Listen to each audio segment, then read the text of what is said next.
15 minutes could save you 15% or more. Is that Shakespeare? Nope, it's Geico. Yeah, that's Shakespeare from one of his unpublished works. Oh, it be not for awakening. Nay, giveth thou the berries. For 15 minutes could save you 15% or more. Nope, it's from Geico, because they help save people money. Well, I hate to break it to you, but Geico got it from Shakespeare. Geico. 15 minutes could save you 15% or more.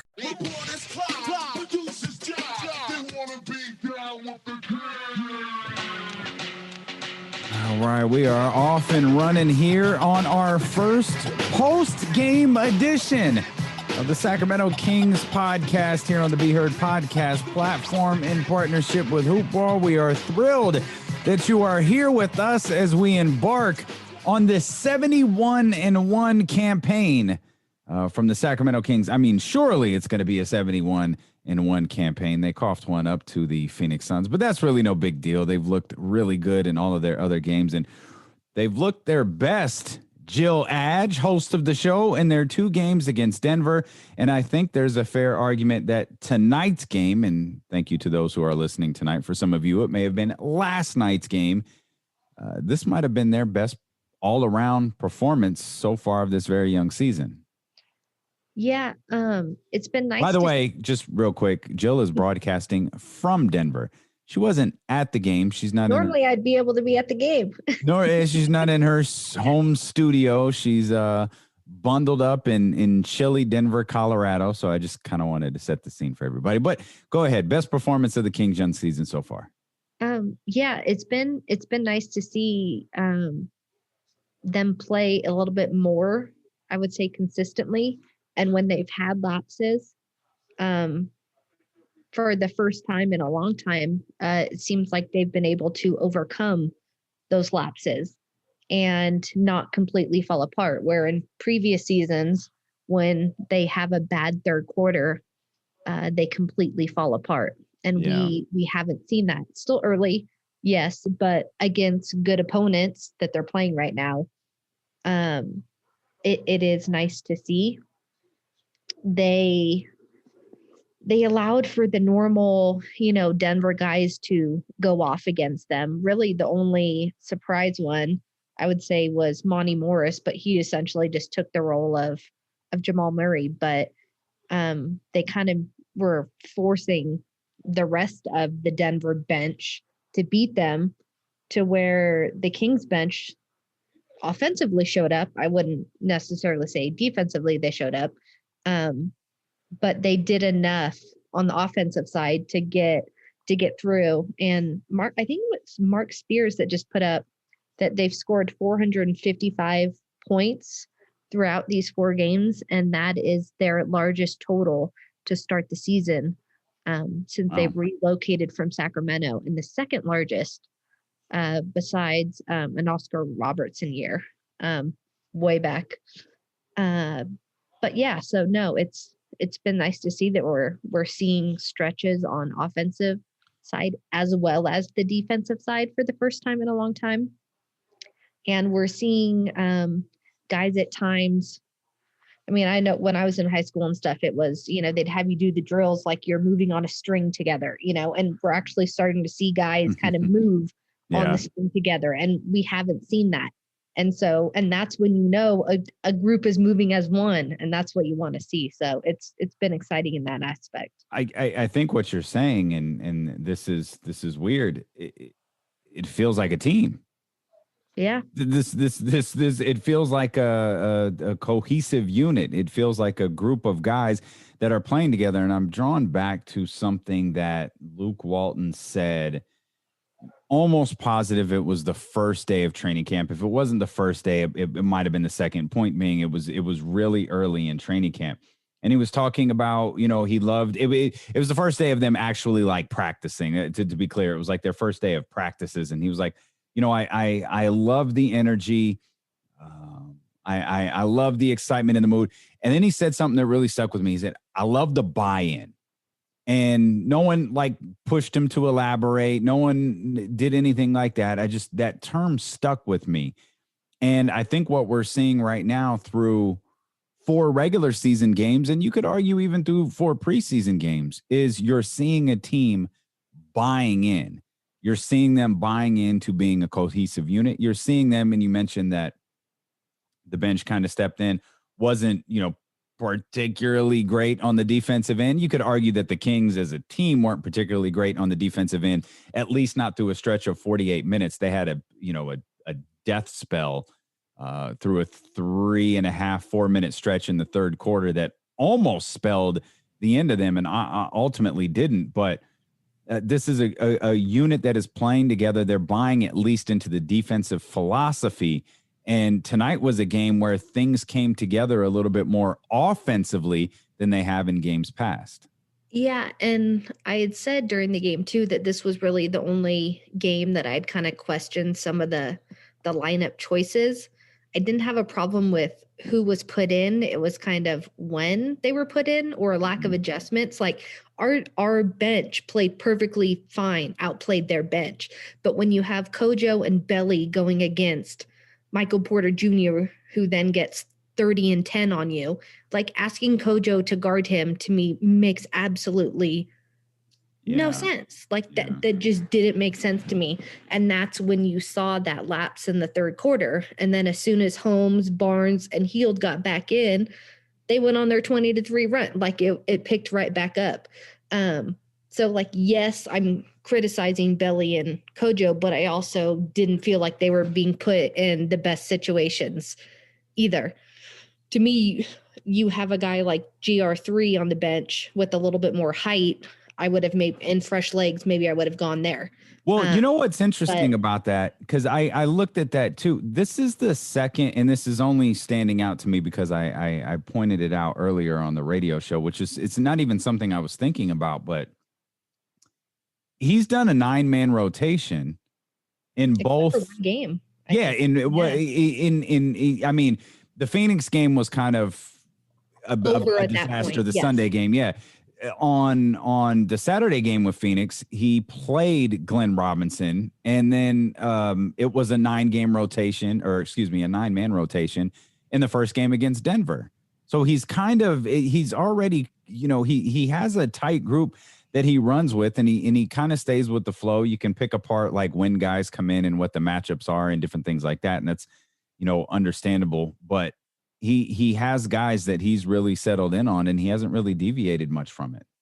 Yeah, and Bagley had his best, first half, and then he went cold halfway through the third, and we didn't see him again. I don't know what was going on there, but to me, again, that's, kind of hypocritical if you're going to sit him out for going cold when you had other guys in there who weren't necessarily executing either.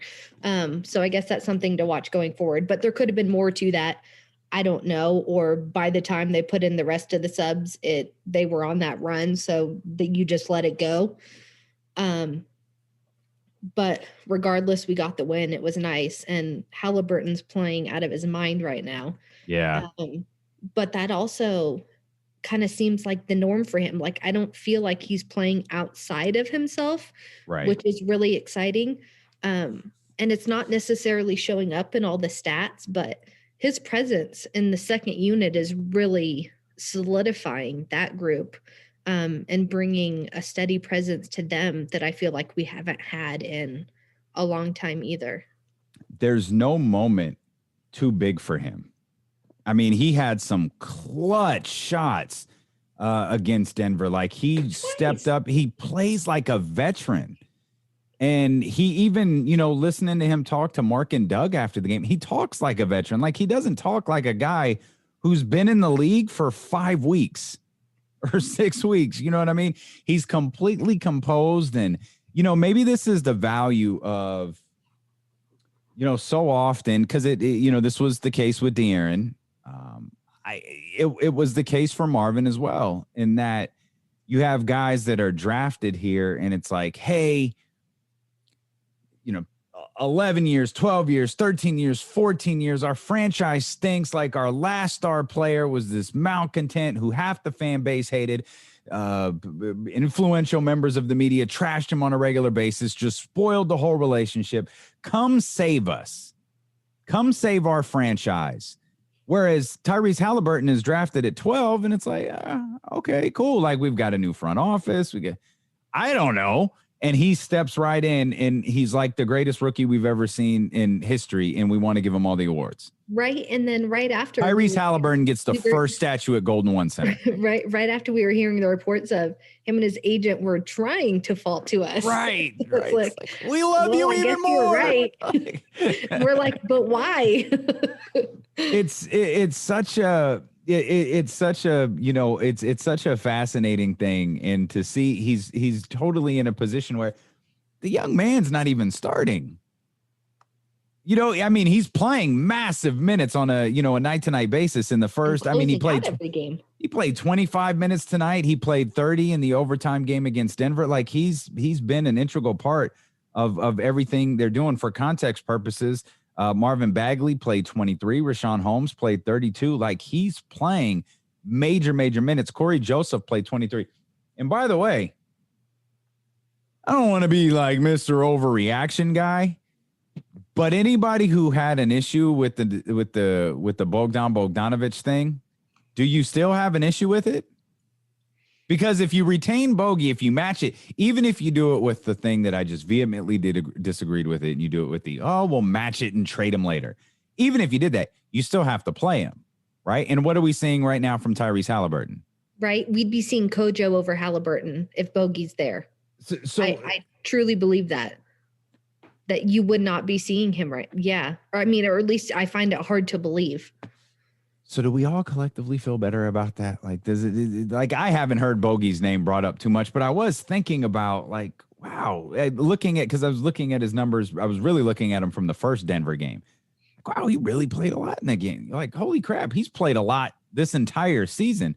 He's an integral part of what the Kings are doing, and his name doesn't need to be, not that there's venom towards him, but no, I see Dante's name more than Bogey's name. Yeah. I mean, that's because Dante's balling. Right? Like, Dante is balling. Yeah. And when you talk about the asset thing, like, to me, that's who they tried to get. They did what they could. But when it comes to Bogey and Hallie, it seems like it worked out best for both parties of how it's done. He's playing well in Atlanta, working well with Trey. Like, that's going great.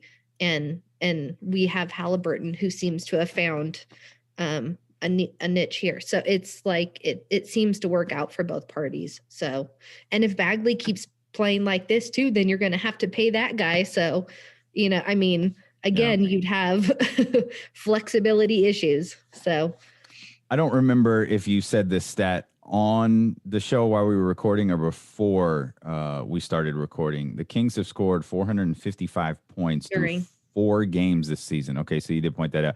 The team's second most in franchise history, behind only 486 in 1960-61, and that was Oscar Robertson's rookie season for the Cincinnati Royals. Also, this 3-1 season, it's tied for the team's best 4-game start since they started 4-0 in the 2001-02 season. They also started 3-1 in 2014-15, 2010-11, 2003-2004, and 2002-2003. So even 3-1, it's been a while. Right. So does that mean Hallie equals Oscar Robertson? Yeah, that's fair. I think that's fair. You know who Oscar Robertson equals who equals Oscar Robertson, I should say, is Nikola Jokic. Like, Nikola Jokic is just racking up. Like, like when Russell Westbrook was getting, and Russell Westbrook has done it this season too. When he's been getting these triple doubles over the last 3 years, or 4 years now, I guess, was like you were kind of like locked. Okay, is he going to do it? Because he would be at like 30 points and 10 rebounds, 10 assists, or something like that. It's like, is he going to do it? Is he going to get that one more assist? Is he going to get that rebound? Nikola Jokic just winds up with a triple double every night. Like, it's not even something you're paying attention to, and then all of a sudden it's like, oh my God, he's got another triple double. Right. And I remember last year, and they were giving him crap, saying, "Oh, he's out of shape." And he was out of shape to start last season. And And then it was like he flipped a switch. The season went on suspension. Like, I remember last year. Tell me you don't remember Rashawn Holmes running circles around him last season. And I remember thinking, man, Rashawn Holmes, and I think the Kings wound up losing that game, but I remember thinking, man, Rashawn Holmes just wore Jokic out. And then I turned into Denver like 2 days later, and Jokic was being worn out by somebody else. And then I tuned in a couple of days later, and Jokic was being worn out by somebody else. But then the suspension came, and he lost like 30 pounds or whatever it was, and he showed up in the bubble, and it was like, okay, I don't mean to insinuate that his like wind was bad the entire year and somehow he was trash last season, but his conditioning was an issue before the March suspension. Pretty hard in Denver. Yeah. Like, by Denver media, it was like an ongoing. And so just for the record, by the way, tonight he had 26, 11, and 12. The quadruple double for Nikola Jokic. Effortless. Effortless. Jokic 26, 11, 12, and 10 turnovers. He had the old Russell Westbrook quadruple double. Wow, I knew he had 10. I knew he was kind of racking up turnovers. I didn't realize he had 10 though. My goodness, there were some big time performances. You mentioned Jamal Murray was out, dude. Michael Porter to me is, when you look around the league and you see teams that are struggling right now, like Denver is struggling to a certain degree. You see, like, the Lakers are average, the Celtics are average, the Bucks are average. I think there is a fair theory that the teams that played late into the bubble, I think the Miami Heat lost by 1 million tonight or close to it. I think there's a theory that some of the teams, and it's a fair theory in my opinion, that some of the teams that played later in the bubble don't really have their footing yet. Yeah, I would say losing Grant, they played him as a starter and off the bench. I think losing him was a big loss to that bench group. And then you have Barton, who was out, injured, who was really good, but he's trying to work himself back into the new players around him. You have Jamal Murray out. I just think there are still moving pieces there that they're trying to figure out. And then you had the trade where they traded Beasley and Hernan Gomez. Like, I just think they're trying to still figure out what their bench really is going to look like in their depth, because they're fine in their starters. I mean, that's. Well, I completely agree. But what I also think about Michael Porter Jr. is he could be the difference between them taking that next step and not. If he keeps playing like this, 100%. Because this is a team that I think ultimately will figure it out. This is a team, like I think the Celtics are going to figure it out, just like I think the Lakers are going to hit a stretch where they become dominant. Like, Denver is going to be one of those teams. And to me, their season, whether they fall short of the Western Conference or they're back in the Western Conference Finals, hinges on Michael Porter Jr. to me. Yeah. Because he has like superstar material all over him. And it's crazy how young their core is too. Like, they should be good for a while. Like, the trio of Jokic, Murray, and Porter, if they keep doing what they're doing, I don't see much slowing them down. Yeah. This was a game of two. There's two runs that really come into play. We mentioned one a moment ago. It takes thousands of hours to become an astronaut. Right, Nina? Oh, I'm not an astronaut. I'm a design consultant at the Container Store. But you explore space. I help you find space with our Alpha Closet systems. And you're an expert. Pretty good at it. And you use satellites to communicate. I'm doing more virtual in-home closet designs, but I wouldn't say... We salute you, astronaut Nina, for helping us find space. You're welcome. Hurry to the Container Store to save 30% on all Alpha systems. At the Container Store, where space comes from. Who are you texting? My therapist. You text with your therapist? Text, video chat, call. Yep. That sounds too easy. How did you find her? I just went to betterhelp.com/save. She's a licensed therapist and it's all online. I connect when it's convenient for me and don't waste time driving anywhere. Plus, it's affordable. I wonder if I should try it. It's great to talk to someone in confidence. She's helped me sort out quite a few things. And right now you save 10% off the first month when you go through betterhelp.com/save. betterhelp.com/save. Got it. Go the 17-0 run in a 4-minute stretch and of all people, it was Hassan Whiteside that slowed things down. Hassan Whiteside with a putback, and I think actually Hassan Whiteside scored 4 straight points for the Sacramento Kings. And again, he was the one who kind of settled it down. The Kings had a double-digit lead that couldn't have evaporated quicker. And then there was the run in the fourth quarter for the Sacramento Kings. I think it was a 13-3 run in the fourth quarter that gave them. At one point, it got 20-3. Beautiful. It got even higher. Yep. I stopped taking notes after 13-3. But that was the stretch that, and ultimately it became a game that they won by 10 points. But those were the two leads, those were the two stretches, the two runs that really defined this game. And I think much like the first Denver game, the first game of the season, the Kings, they didn't take their first lead in that game until maybe like 7 minutes left in the third. They were constantly playing from like 5 back, 6 back, 7 back. They never let the game get out of hand. They kept it within striking distance. And finally in the third quarter, they struck. This game was a little bit different, but I think it shows a similar resolve in that they had a lead, like a nice lead, a good 7, 8, double-digit lead at one point. That just disappeared. And then it became a deficit. And then it was like, okay, we're about a possession away from this getting really, really out of hand. And De'Aaron hit a huge 3 in the corner that brought them, I think, within 5 at that point, or within 4. And then you had the Tyrese Haliburton 3 that I think came shortly after that. So they've shown a couple of times this year that they can play from behind. I think they showed today that, you can play really well. You can hit one of those lulls. You can hit one of those stretches. And it's where, that familiar third quarter where we're constantly looking for the team to fold, and they don't. And they stay strong and they keep playing, and they hit those big shots again from both De'Aaron Fox and Tyrese Haliburton. Hit major baskets that wound up helping them get the win. Yeah, and I'm optimistic that hoping that will continue, but like I don't remember times like this in recent past that they've been able to overcome those lapses, or at least not have their, the body language of looking defeated and like, here we go again. And like, they were continually staying on it, like, let's go.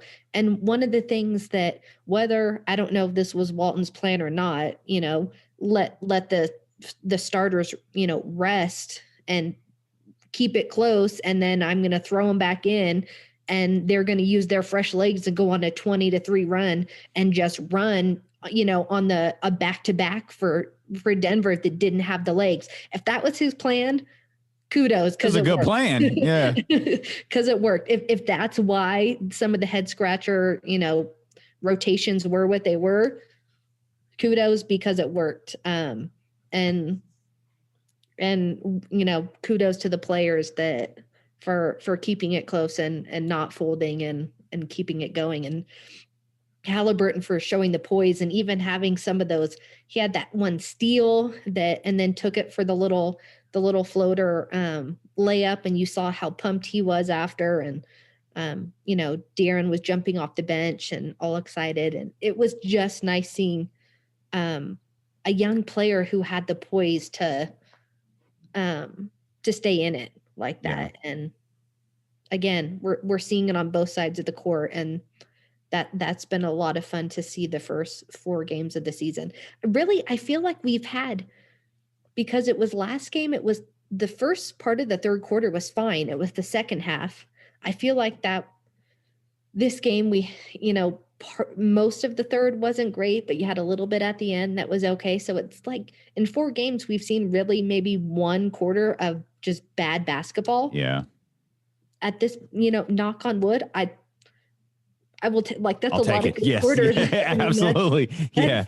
Our big thing with them is staying consistent. And so we're seeing that more of, can you just keep playing, at least 3/4 of that game? Because, basketball is a game of runs, and can you keep yourself in it? And can you go on those runs and things like that? If they keep doing this, it's hard to not see them at least be in every game. So. On the Wednesday opener, against Denver, the bench scored 41 points, 18 rebounds, and 11 assists. Tonight, again, against Denver, 38 points, 8 rebounds, 9 assists. This bench is performing, and not only are they performing really well, they're completely, in this 2-game stretch, outperforming Denver's and being bench. led by a rookie. Yeah. I mean, when he is running the offense, You're completely comfortable. It looks beautiful. Like it's night and day even when him and Kojo are on the floor together, when Hallie is running the offense, it is night and day and it looks smooth. He's one of those, and I don't know, maybe this is the wrong way of phrasing it. Tell me if you understand what I mean. Like, he's one of those, like, you look at his box score and it doesn't do the game that he had justice. 100%. Like, his box score is like, yeah, cool. Like, good job. But when you're watching the game, he's one of those players, like, you see everywhere. Like, you see every single thing that he's doing. And I know people hate about talking like hockey assists and things like that, but that would be a huge one in him where he will drive, he will set up a first move that then leads to another move, like that you're seeing it, in a set of assist, three, like if you're in a hockey. And I know everyone laughs at that because I think someone said yesterday, Gobert had like 40 or something in the game. Like, it was just ridiculous. And people are like, oh, here we go again. But I think when it comes to Haliburton, like, you're seeing that where he's setting guys up and we're seeing the next player follow through with, that piece. But he at least is starting that setup of the movement. So Haliburton just told the media as we're recording this, we recorded this as close to after the game as we could get to. So Tyrese Haliburton is still with the media right now, and Richard Ivanowski just tweeted a quote from it. Haliburton on the thought of focusing on the future. Tyrese Haliburton responds, "That's foolish. I'm trying to win now." There we Freaking go. love this kid. I hate calling grown ass men kids, so I apologize. I love this dude, man. Someone posted this on Twitter after the game, and I don't know what the article or what interview this is from, but it says, "So Tyrese, who were you calling?" He says, "I was calling God." And then they said, "How did the conversation go?" He said, "First of all, thank you for letting me make the shots." He told reporters of this conversation. "Second of all, I feel like when I get going, he's the only one that can save people." That's fantastic. That is absolutely fantastic. How fun is this? I mean, seriously, like I don't know how long this is going to last. I don't know if this team is good for the rest of the year. I don't know if we're winning a championship or making the playoffs or going to a play-in game or finishing 10 games under 500. I just know that they're fun to watch. The consistency is there. And I'm going to go back to that line from Luke Walton. The buy-in is there, and you see it on the floor, and you see it every time they step out on the court, with the exception of that one quarter. This is our first chance. This is the first time we've done a podcast since the regular season games have started, as we kind of navigated through these holidays here. But, they had the game that we referenced a couple of times, the really good win against Denver. You mentioned that there's only been one bad quarter of play so far through the 4-game stretch. Obviously, there was a bad stretch here in the third quarter, but they were able to correct that, and that stretch didn't turn into a quarter, unlike what happened against Phoenix on the second night of that back-to-back, where the Kings kind of fell apart like the last 4.5 minutes of the third quarter.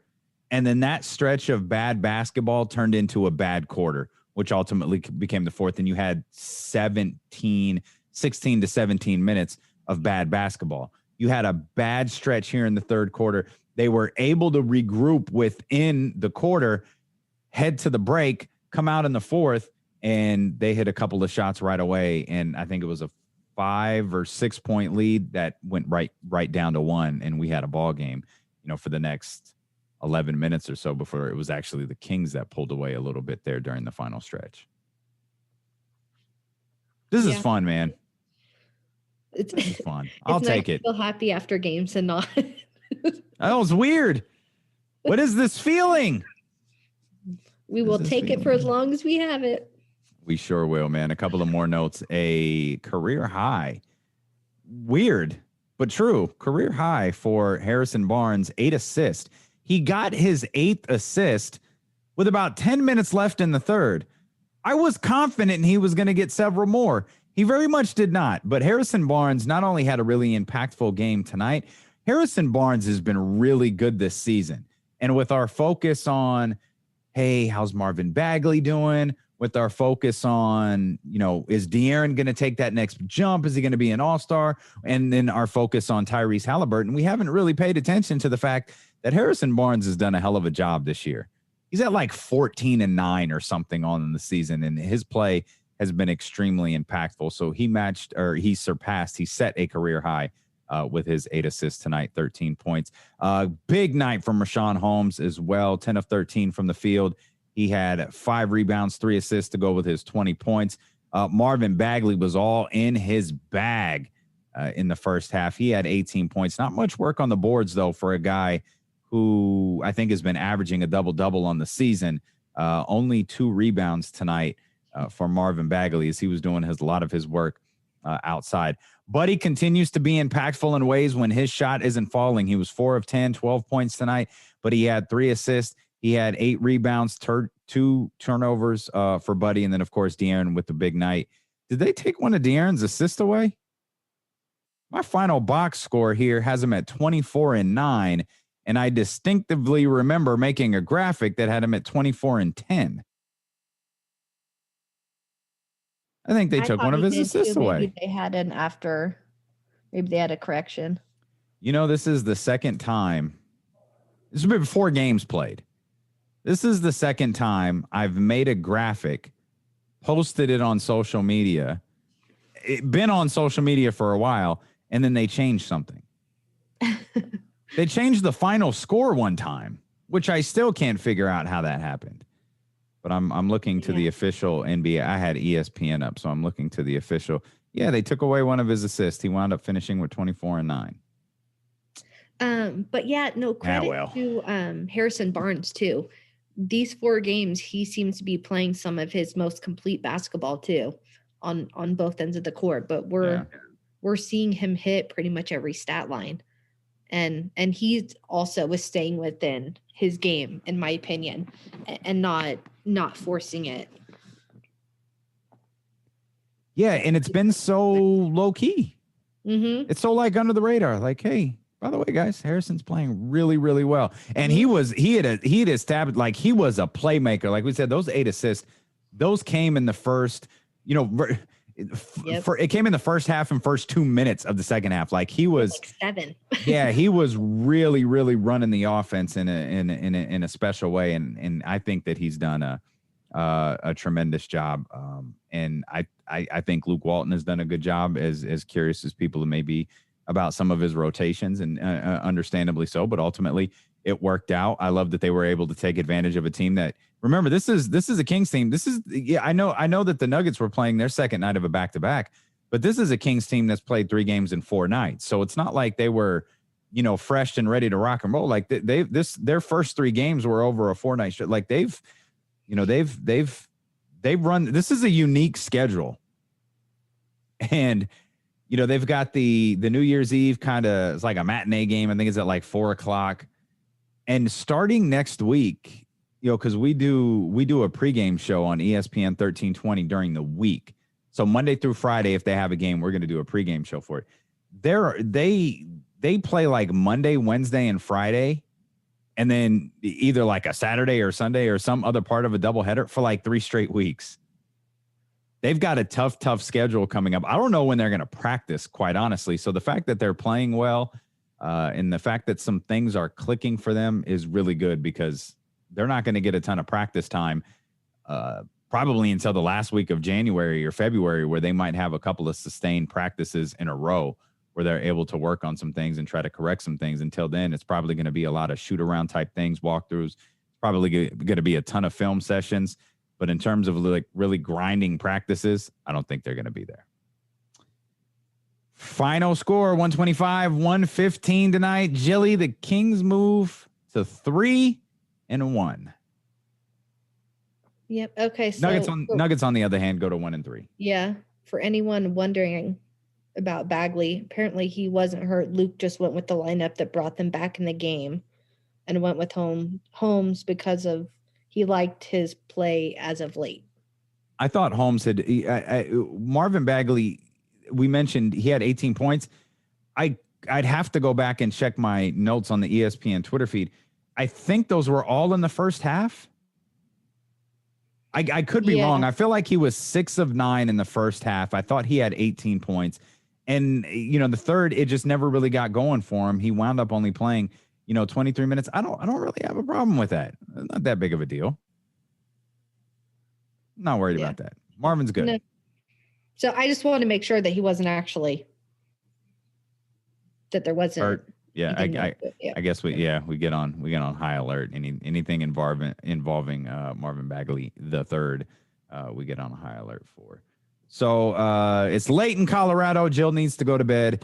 And most of you know I'm up well past my bedtime. So we appreciate you so much for tuning in. Whether you're listening on Tuesday night, Wednesday morning, if you're listening on Thursday, Friday, whatever it may be, have a happy New Year. We'll be back. Maybe we'll do another post game before all the New Year's festivities, which will consist merely of me sitting in my house and going to bed before the clock strikes midnight. That's how I roll, baby. That's how I roll. But regardless, make sure you subscribe, rate, review, tweet, follow Jill Adge, Damian Barling. Tell your friends about the Sacramento Kings podcast here on Hoop Ball and Be Heard. We appreciate you so much for listening.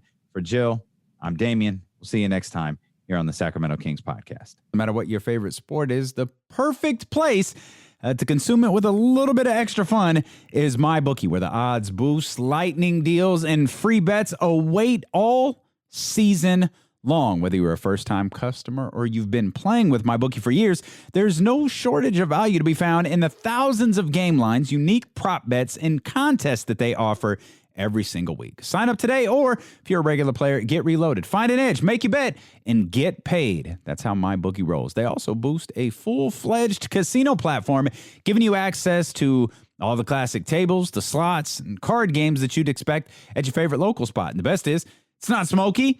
You don't have to wear your mask because you're distancing. You're at the house. You're completely safe, and the doors never close. Make the right play and sign up today at MyBookie. And when you do, use promo code HOOPBALL to get your deposit matched halfway, all the way up to $1,000. The terms are simple. You put in $200, they'll match with you $100. Again, they match all the way up to halfway. All you got to do is use the promo code HOOPBALL. It's winning season at MyBookie. You bet you win, they pay. That's how they roll at MyBookie.